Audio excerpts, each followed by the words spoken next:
The Premier League is in full swing, and Reese and I are here with our Premier League hot takes. The teams we think will get relegated, the teams we think will finish in the top six, and of course, a couple of controversial opinions in there as well. So, Reese, it's been a while since we've recorded. We're about 2-3 weeks into the Premier League season. How are you feeling about it so far? Yeah, it's been a couple of weeks since we've recorded. So it's fantastic to be back. Great to be back talking about the thing that we love again. The Premier League, it always throws up surprises. It always drags teams at either end of the table. Of course, it's very early days. We can't get too much in depth over these first 2 or 3 games. But already we're starting to see teams that are going to really be for a long haul. Teams that are already looking defensively really, really poor. We're looking at teams already who are looking very good as well. And of course, like we've seen, and this always makes me laugh, we've seen like people on Twitter, X, whatever you want to call it, throw their toys out the pram. Like Ipswich's start to the season, for example. We've played both City, Liverpool, and as expected, we lost. And I've seen, like outlets as well, kind of like say that we've had a rough start to the season. So, I think you did a good thing really by mentioning that it's only been about 3 weeks into the season and we can't read too deeply into it at all. But let's get cracking into the video. And let's start off with our top 6 in the Premier League. Reese, you go first and then I'll tell you mine afterwards. Who do you have in your top 6? So I'll start in reverse order. I'll start from 6th and I'll make my way up. So 6th place, I've got Aston Villa. I'll go into the reasons afterwards. 6th, I've got Aston Villa. 5th, I've got Manchester United. In 4th place, I've got Liverpool. 3rd place is Tottenham. 2nd place, Arsenal. And no surprises, Man City are winning the league. Yeah, and I think mine is very, very similar as well. In 6th place, I've got Villa. 5th place, Spurs. 4th place, United. 3rd place, Liverpool. 2nd place, Arsenal. And 1st place, City. A lot of people have been actually saying that Arsenal could win the league this year. But you've put City. How come you put City and not Arsenal?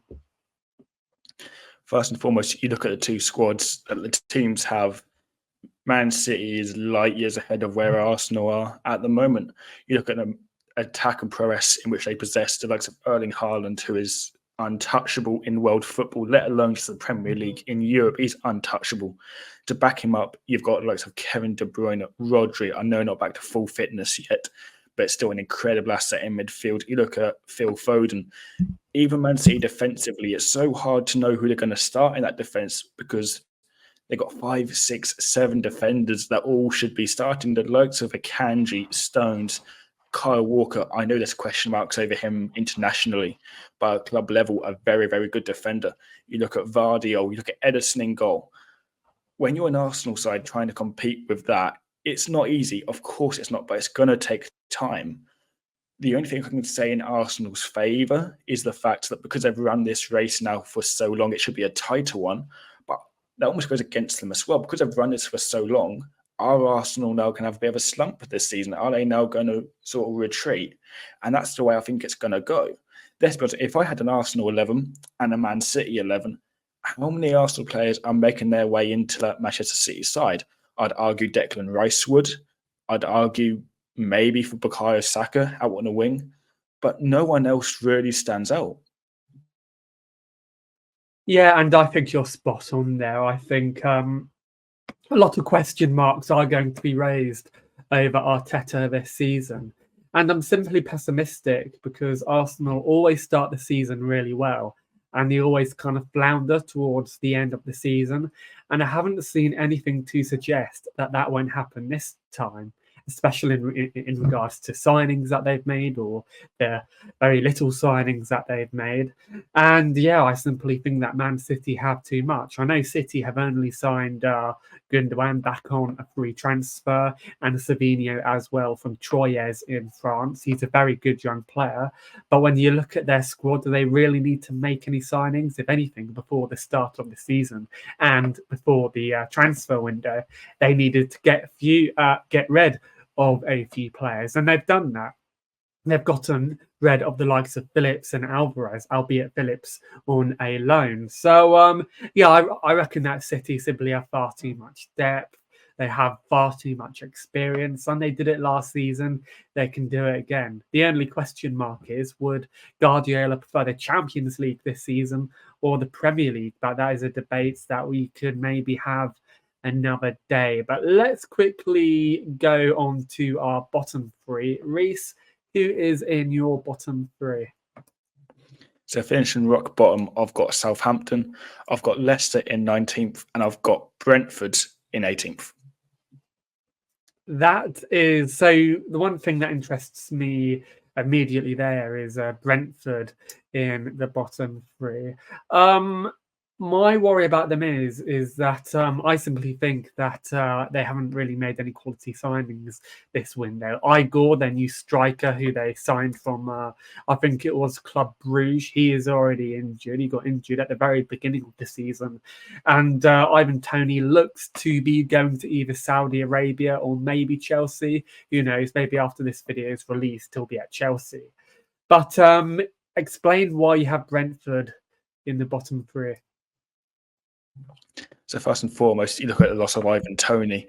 Just before we record this, it looks like he's off to Saudi Arabia. There has been a bid just accepted this afternoon. So he's going to be a massive loss. I know the likes of Wissa and Bremo have really stepped up. But you even look at the next few games for Brentford. Away at Man City, away at Tottenham, away at Man United. I know games in between that you've got likes of Ipswich, they've got Wolves, they've got Southampton, which are games which have got to win. But at the end of this period, belief's going to be really low. They haven't invested or prepared to invest for when Toney goes. They have brought in Fabio Carvalho as well, who is an excellent championship player.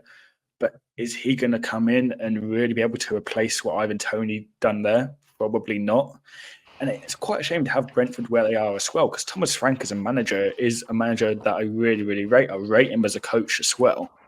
But when you lose someone of Ivan Toney's stature, then realistically, it's going to have an effect on you. And I don't think the likes of Wissa and Bremo are going to carry through the whole season.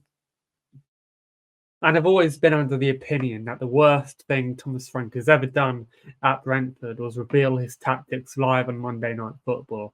I thought that was such a stupid thing to do. And ironically, after that, their form massively dipped. But yeah, I agree. The likes of Sepp van der Berg as well. I've always questioned Sepp van der Berg's attitude, really, and I don't necessarily think he's been a brilliant signing. But you put Southampton at the bottom as well. Why Southampton? So first and foremost, when it comes to Southampton, I have big question marks over Russell Martin, and it's something that on this show and on other shows we haven't exactly been quiet about. We're not fans of Russell Martin at all. You look at the incomings that Southampton have had. How many of these would you genuinely say from a non-biased point of view at Premier League quality? Would you say Ben Brereton Diaz is Premier League quality? Probably not. Would you say Flynn Downs is Premier League quality to remain in the Premier League? Probably not. Would you say that Adam Lallana can still do it in a relegation looming side? Again, probably not. The only player that stands out from their recruitment in my eyes is Taylor Harwood-Bellis. And now I know they've now signed, of course, Aaron Ramsdale, who's going to be a fantastic addition in goal.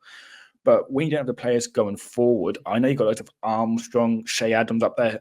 But again, it's such a big jump up from the Championship to the Premier League. We see it with Burnley as well. The fact that they absolutely bossed the Championship, really struggled in the Premier League. And there is going to be this recurring theme constantly of teams that come up and come down, and Southampton are going to fall into that trap. They probably have a side right now that would win the Championship title 9 times out of 10. It's a really, really good Championship side. Is it a side that can stay up in the Premier League. For me, it's not. Yeah, and I think that's a very good explanation right there. For my bottom three, I picked Wolverhampton Wanderers, Everton, and Leicester City. Leicester, simply because I don't think that they've really made enough good signings. And look, Maresca is an absolutely massive loss for them. I never really rated Maresca, even in the Championship.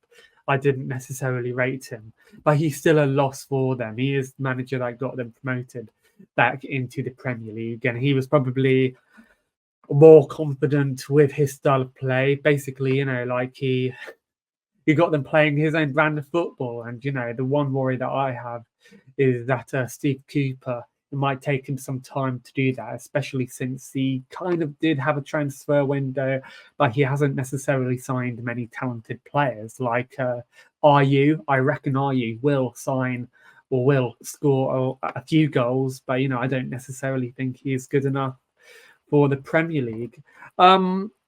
I had Everton because, like Sean Dyche, as much as I love him, I simply think he's in a situation where there's not much he can really do. Everton, they haven't really made many quality signings at all, and they've had an absolutely turgid start to the season. They're very much a club who've been flirting with the Championship for such a long time now, and I reckon they'll be moving into their new stadium whilst in the Championship, as I do think that they'll get promoted.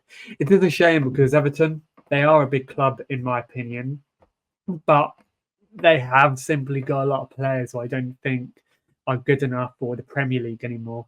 Idrissa Gueye, he should really be playing in the MLS or Saudi Arabia. He is not good for the Premier League anymore. Michael Keane and James Tarkowski, they've been suspect for the last couple of seasons, really.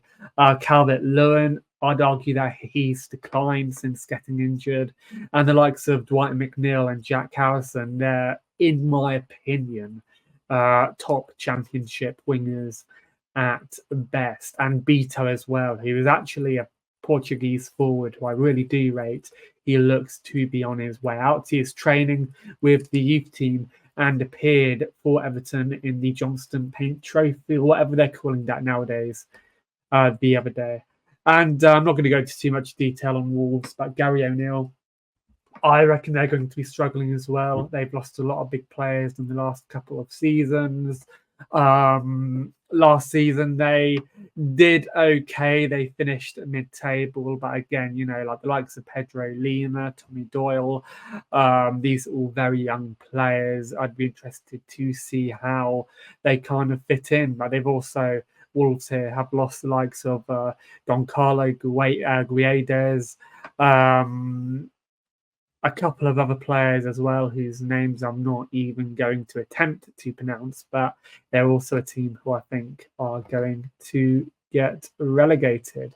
Let's go on to our three top signings.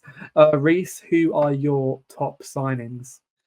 In my third top signing, I've got Aaron Ramsdale at Southampton. If it weren't for Aaron Ramsdale at Southampton, I think it would be a very similar, comparable situation to what happened to Rotherham last season. I think Rotherham last season, I know it's a different league. Rotherham last season relied heavily on Victor Johansson. If it weren't for him, they'd have been on the end of a lot of 6-7-0 defeats. It would be very similar, I think, for Southampton. I know you look at their defence, and they have got a really strong defence. I'm a big fan of Taylor Howard-Bellis. I think he's a Premier League level defender. But Aaron Ramsdale, for me, it's a good move for him personally as well. The whole David Raya situation at Arsenal, which was handled awfully, in my opinion. When you think about what Aaron Ramsdale had done for both England and for Arsenal, definitely a better keeper than to just be rotting away, sitting on a bench. Definitely should be starting games, and that's what he'll get at Southampton. So for me, he's the third best sign in this window. Yeah, and I agree with you there. I think Ramsdale, he was one of my picks here, but I also picked Maxence Lacroix, or however you pronounce them. I'll attach a photo to this video so people know who I'm talking about. He is a Wolfsburg centre back as we speak right now, but he's very much a very sought after talent in France. He's an absolutely brilliant French centre-back and a standard of player that I'm very surprised that Crystal Palace have managed to attract. The same can be said about Ivan Nilsson, who is an absolutely brilliant replacement for Solanke at Bournemouth. He's an absolutely brilliant Brazilian forward. I think he's Brazilian. He came from Porto as well. And Liverpool were linked to him not too long ago as well. So he's a bit of a coup for them. But let's go on to our worst signings. I'm looking forward to this. Who is your worst signing, Reese? I've built up some anticipation for this one. I say to you, it's very controversial, and I'm ready for the backlash in the comments. I've gone Dominic Solanke going to Tottenham Hotspur. Ooh. And I can hear already, but he scored goals in the Championship. He went up to the Premier League. He scored goals there in the Bournemouth side. Yes, he did tick those boxes. Fair enough. This is a Tottenham side that still hasn't replaced Harry Kane. You look at them going forward. You can't underestimate the likes of Son, of Kulusevski. I think Timo Werner's probably past it, but a solid player in Tottenham's attack. Is Dominic Solanke the signing that's going to kick Tottenham Hotspur on to challenge for the Premier League title? No, he is not. And that's the reason why I've got him in my worst signing. Potentially a little bit harsh. But for me, Tottenham are in a place now where is that old joke, isn't it? Oh, they haven't won a trophy. They're not competing for a trophy. They came third in a 2-horse race, etc., etc. When there's strikers on the market that were available, the likes of Ivan Toney, who I thought was a perfect fit to go to Tottenham. I know it's a London rivalry from Brentford, but I thought he'd be the perfect signing. And they've ended up with Dominic Solanke. For me, it doesn't set the world alight. It doesn't get me excited. It doesn't make me think Tottenham are going to kick on from here. Does he tick the world-class box? Again, for me, probably doesn't. And that's the reason why I got him in the worst signing. Yeah, and look, with Solanke, I don't necessarily think he's a player who's proven himself to have that elite mentality. And what I mean by this is that we saw him struggle at Liverpool. He went to Bournemouth, had a little bit of a rough start there. And I question whether once the fans do get onto his back, once he does struggle at Spurs, whether he'll be able to handle it, whether he'll handle the pressure appropriately. So that is my one worry, really, because I don't know whether he's proven himself as the type of player who can do that. But we'll have to wait and see, I guess. But I have, again, another potentially controversial pick is this is my worst signing, Keenan Dewsbury-Hall. Dewsbury-Hall, I'm simply picking him because I reckon this is more so of a mistake on Chelsea's behalf of simply signing too many players, stockpiling players that they don't really need. Really talented players who are Premier League quality. I think Dewsbury-Hall is Premier League quality, but who simply might not see that much game time. So the players who they've signed so far, I'll read you a list. I'll probably absolutely butcher a couple of pronunciations here. They have signed João Felix, which was another player who I was flirting with to add to like my worst players list. I don't rate João Felix at all. Pedro Neto, Luke Yorkson, Amari Kellyman, Mike Penders, Aaron Anselmino, Renato Viega, Caleb Wiley, Mark Guay, Tosin Adrabayo. Like the list goes on, and they might, if Osimhen doesn't end up going to Saudi Arabia, Osimhen might be off there as well. So they've signed so many players. And if you look at Dewsbury-Hall, where can you say he fits in the Chelsea team at the moment? They have Enzo Fernandez, Moises Caicedo in their midfield at the moment. Don't tell me that Keenan Dewsbury-Hall would start over any of those two players. I simply think that he's going to be a glorified bench option for them, which when he's at this stage in his career, he's 25 years old, I believe. I might be wrong. Don't fact check me on that. Then that is quite concerning as well. So I do worry about Dewsbury-Hall at Chelsea simply because I don't think there's enough room for him there. I don't necessarily think that he was a player that Chelsea should have been going after. I don't blame him for taking the move because, like if I was a player, I assume he was promised first team football, then, like I'd take it as well. But they have so many midfielders at the moment. Cesare Casadei as well, who you all remember briefly from Leicester last season. They have Carney Chukwueme, whose name I've absolutely butchered as well. He's also a midfielder who is still on their books. Romeo Lavia, who is just starting to get game time. Renato Vega, like so many midfielders. Where's Shrewsbury Hall going to start? But now we're going to be heading on to our overachievers and underachievers. As we're being so negative at the moment, let's start off with our underachievers. Who do you have as your underachiever? Underachiever, I have West Ham. Now, they're a side who I think have absolutely recruited fantastically in this window. You look at the likes of Somerville, of Nicholas Fulkrug. Wan-Bissaka looks to get back to where he used to be as well in terms of the player that we knew from Manchester United, but he was being very restricted. He seems to have got back now. You look at Max Kilman coming in at centre half, Guido Rodriguez in the middle of the park as well. These are signings that are going to elevate West Ham to the next level. I like Julian Lopetegui as manager as well. I'm not saying they're going to go on to crack anything. I think that realistically, it's going to take time to bed these players in. I'm trying to do it as a balanced. So I'm excited by these signings, but it's going to take time. It's going to take time for these players to gel. Lopetegui isn't that manager who has pulled down trees in terms of winning titles constantly or winning domestic cup competitions constantly. He doesn't really fit that bill, and it is going to take time for West Ham. Are they going to push on for Europe? Potentially not. I know they've got the advantage of no European football this season, which plays into their hands. When you look at trying to break into that top six, look at Aston Villa, who have got Champions League football for the first time. West Ham, not in Europe, have got the advantage.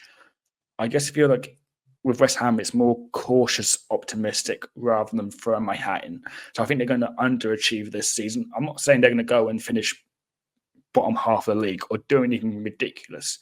There's this really good buzz about West Ham at the moment, but the top half of that Premier League, it's so incredibly competitive that are these players going to come in and have an instant impact? Probably not for me. Yeah, and I'll agree with you. I don't actually rate Lopetegui. I think he's a very negative manager. He plays a very similar style of football to David Moyes. So for that, I reckon that they are underachievers. I put Chelsea as my underachiever simply because I'm never a fan of teams who sign too many players. Simply because a couple of years ago under Paul Cook, Ipswich did the same thing where they signed over 15 players. He went on to become very good players for Ipswich, but it was a little too soon really to sign that many players, and we didn't do well that season in League One. And Chelsea, they've been doing it over and over again, and Todd Bowley, I reckon, is simply incompetent as an owner. It's all well and good having a lot of money. Like Todd Bowley is obviously a very rich man, one of the richest owners in the Premier League. But if you don't know what to do with your money, if you don't let the manager sign his own players, because I'm pretty certain that Todd Bowley is making most of the signings and identifying those targets himself, then I reckon that is simply a recipe for disaster. And Chelsea have already listed off badly all the players that they've signed this season. And with that being said, there are so many talented players who are going to be unhappy to sit on the bench, players who are going to be wanting to play first team football. And I simply think it's going to create a situation where if it all goes wrong for Maresca, because I don't necessarily rate Maresca, and I don't think he's good enough for a Premier League club like Chelsea, then it could all go tits up. Like, again, I'm going to say this, as I said earlier, Maresca wasn't a popular manager at Leicester. Midway through the season, when they were struggling because they went through a little bit of a bump, Leicester players, the likes of Wout Faes, were going on social media and were like cryptically slating Enzo Maresca. He wasn't popular there at all. And when Maresca was at Parma, he almost got them relegated. He didn't do a brilliant job there as well. Then he became assistant manager to Guardiola at Manchester City. But with that being said, I know this is a very long-winded way of explaining why I don't think Chelsea will do well this season. I simply don't think Maresca, A, is good enough manager. B, I don't like the way Chelsea have signed so many players. And C, I just struggle to see, and I know Chelsea absolutely battered Wolverhampton Wanderers in their last game, but I struggle to see any real consistency in their side. So am I being harsh here for saying that, Reese? No, not at all. When you look at the first team players at Chelsea have 43 players, and you're pairing that with a manager that, let's be honest, I know he technically won the league last season. He won the championship with Leicester City, but should have won it. Had the resources in his hands to win it. Had a superior squad. If that team finished second, it would have been a disappointment simply because of where Leicester City were. Does that in itself warrant getting the Chelsea job? No, it doesn't. Of course it doesn't. This is a huge job at Chelsea. How are you going to keep 43 players happy? But the question I want to ask yourself, and the question for the chat about Chelsea, is why are players going there? I know it's guaranteed money, and that's something we shouldn't overlook. What's the project at Chelsea? You know, if you're going in as a central midfielder, like what Dewsbury Hall is, you're not getting first team football, or you're not getting consistent starts as well. You're not starting every single game because the likes of Caicedo, because the likes of Enzo Fernandez, you're not getting into that starting 11. I'll debate that until the cows come home sort of thing. That's not going to happen. So why are all these players going there? It's not for a footballing reason, because if it was for a footballing reason, you wouldn't go there. It's purely for money. And I don't see I don't see what's attractive about this Chelsea team at the moment. Yeah, and I think you're spot on. And for overachievers, who have you got for your biggest overachievers? So I've gone for a team that realistically will be in a relegation battle, but has the potential to get mid-table. And ignore my bias, I can hear it already. I've gone Ipswich Town. I think they're a side that under Kieran McKenna are exciting, are youthful. You look at the signings that were brought in. Amari Hutchinson is Premier League quality. Calvin Phillips, what a move that is for both the individual player himself, and the club as well, bringing a player who's got Premier League experience, has played for England. Remember, Southgate said he hasn't replaced Calvin Phillips yet. This is how good of a central midfielder he is. But also for Phillips himself, this is a move now where he can remind everyone what he can do in an environment where there's no pressure on Ipswich this season. Everyone's expecting them to finish 20th, to finish 19th. You look at the other signings made, the likes of Jens Kayuste. I know we've only seen him play so far against a League Two side in AFC Wimbledon, but even so, that he looked absolutely fantastic. Liam Delap on a loan with an option to buy from Manchester City. Murridge, who was fantastic for Burnley in their promotion season. Sammy Smodics, what a player he was for Blackburn last season, single-handedly kept them in the division.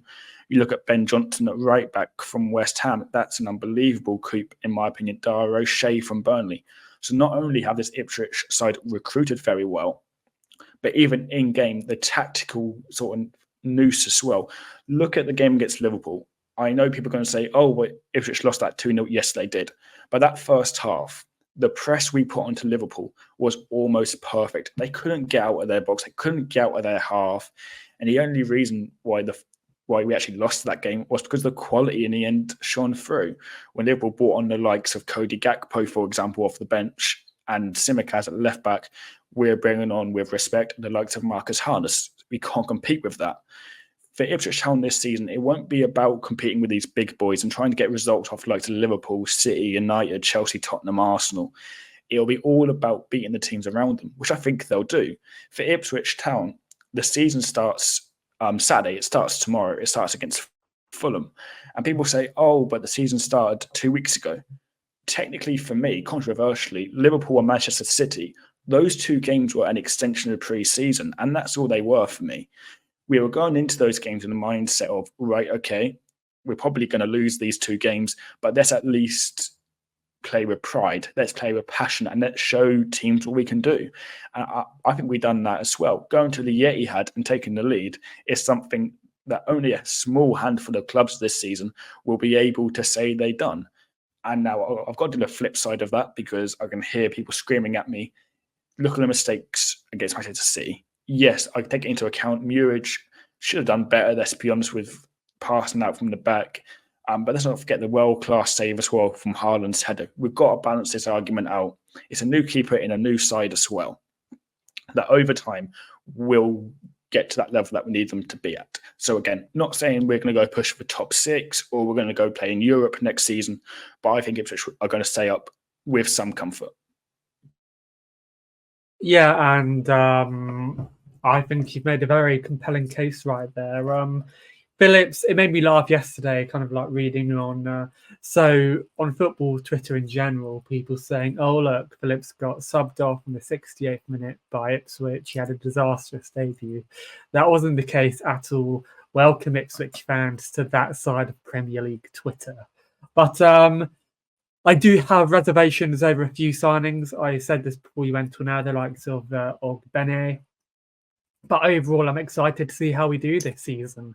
I actually picked Crystal Palace as my overachievers this season. And Palace, they have had a brilliant transfer window so far. They have players in their team now who are internationals, England internationals, the likes of Guehi. And, like Glasner has simply built up an absolutely brilliant Crystal Palace side, a Crystal Palace side who are more than capable, in my opinion, of potentially finishing in the Europa Conference League places, which would be an absolutely brilliant finish for him. And I do think they have some very good players as well. Adam Wharton, who I'm surprised didn't get picked in the latest round of England kind of like call-ups, but I still think he's a very, very brilliant youngster. And other players as well, like Jean-Claude Mateta, Riche Eze. These are absolutely brilliant players. And I mentioned Lacroix earlier on, who is on the verge of signing for them. They could have a really young, vibrant side here who could have the world at their feet. And I'm really excited by this Crystal Palace side, which is kind of like a little surreal to say, considering how a couple of years ago they were under Roy Hodgson, struggling in the Premier League, potentially getting relegated. Luckily, they survived. But yeah, Crystal Palace, they are my overachievers for this season. But before we do sign off, any other observations from the start of the Premier League season that you'd like to make, or? Well, I will say a point we didn't make when we were talking about Manchester City earlier on. Yes, okay, we talked about how strong the squad is and the fact that no team in this league, in fact, no team in this world really can compete with the resources that Manchester City have. Obviously, there's a huge caveat on this, which is the pending 115 charges. I think it's a really good debate to have in terms of what the punishment is going to be. A lot of people are saying kick them out of the Premier League, relegate them into the Championship, into League One, and make them fight their way back. Look at it from a neutral point of view. The money that Manchester City bring into the Premier League, the money that Manchester City make for the Premier League, they can't afford to lose that. I can't see a situation in which the Premier League relegate Manchester City. I think it would be a really, really big mistake. Realistically, what's going to happen? It will either be a huge fine, which I think it will be, or be a points deduction of some sort that won't really affect Man City winning the league. That's the route they're going to go down. You've got to remember as well, with Manchester City, they have the best legal team to ever exist in the world. They've got a fantastic team of lawyers who are fighting this as well. Can the Premier League be wrong about 115 counts? Of course they can't, but it's definitely one to keep an eye out for, to see how it evolves throughout the season. The other point I'll make is about this whole FFP sort of thing as well. Chelsea, how are they bringing in this volume of players, and yet the likes of Leicester, Forest, who thankfully should be out with their FFP restrictions, if I'm not wrong, Everton with a lumen points deduction as well.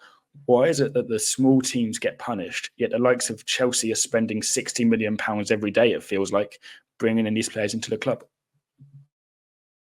Yeah, and that is a debate that we will definitely have another day about Manchester City and their charges. A bit of breaking news as well. Brentford have agreed a fee to Al Hilal for Ivan Toney. So what a waste of talent right there, Reece. Ivan Toney to Saudi Arabia. What do you make of that? Oh dear, oh dear, oh dear. I think from the player's point of view, it's the money side. The competitive standard is nowhere near sort of competitive as much as the Premier League or as much as a Bundesliga is. It's purely for money. It's purely for greed. That's all it is, and it's quite disappointing to see players flock over there. To be honest.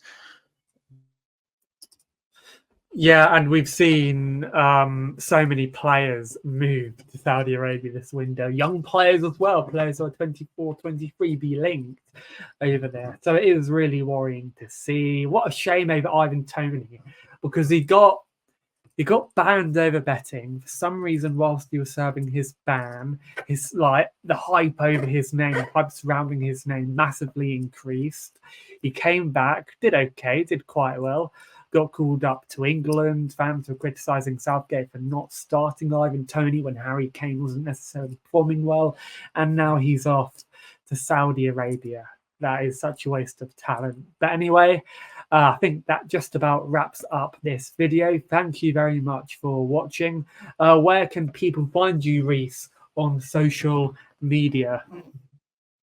So they can find me on Twitter. It's not X, it's Twitter at ReeceCurtis14. And you can find me on Twitter at OTB_Benjamin. On the top right-hand side up there, you can see the Over the Bar logo. Reece and I do content for Over the Bar. We do the Football League Weekly that you can find over there almost every week. We've been very busy lately, so we haven't necessarily been doing it as much, but we will be starting the Football League Weekly again real soon. And of course, Glory Hunters. I'll subscribe to this channel for plenty of new videos. We have plenty of new content coming up as well, and our Discord as well. Join our Discord. You can find a link for that in the bio. So thank you very much for watching, and we will both see you all next time.